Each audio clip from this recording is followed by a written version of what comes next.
Governance yetu ni ambayo tunaita governance participative. Ni kusema tunahusisha population yetu ndani ya miradi ya maendeleo. Ni uongozi ambayo unachangia mafikiri na program zote za maendeleo tukikaa pamoja na wakaaji wetu. Ni kusema uongozi wetu unashota nguvu wake ndani ya population yetu de bas en haut.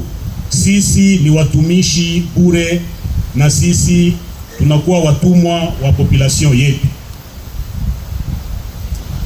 Na hii restitution tunakuja kuwafanyia ni kusema nyinyi mjue kupata maneno ya kuelezea raia wakati mnafanya mipande tena. Tunaelewana?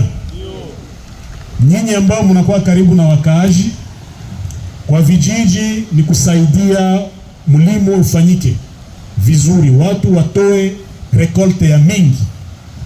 Mpane mfano niliona kama vile administrateur wa Nyiragongo alilima birai na foto zilenda dunia mzima, ilikuwa kitu ya ajabu sana.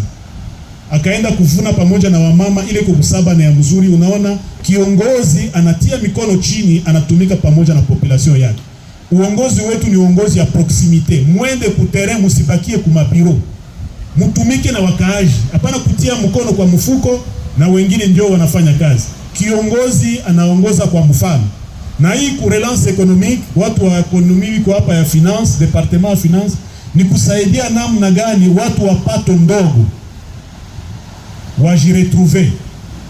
Niliona mko nafanya control ya mastation, ni kitu ya mzuri sana. Ni kukadiria sana kusudi wasipandishe bei ya carburant. Wakati bei ya carburant ipande, transport itashuka chini. Haiko hivyo? Na kila mtu atapata namna ya kwenda kwa shughuli yake. Na hata transport ya bidhaa, ya materi, ya marchandise, ya chakula nayo itashuka, utaona, na kwa soko bei itashuka. Haiko hivyo? Na msaidie pia kupunguza taxe ya masoko. Taxe marché. Mukadirie kusikue multiplicité ya taxe. Hiyo ndio itatusaidia hata wakati tunaenda nje nasema huko kuna uongozi bora. Tunaelewana?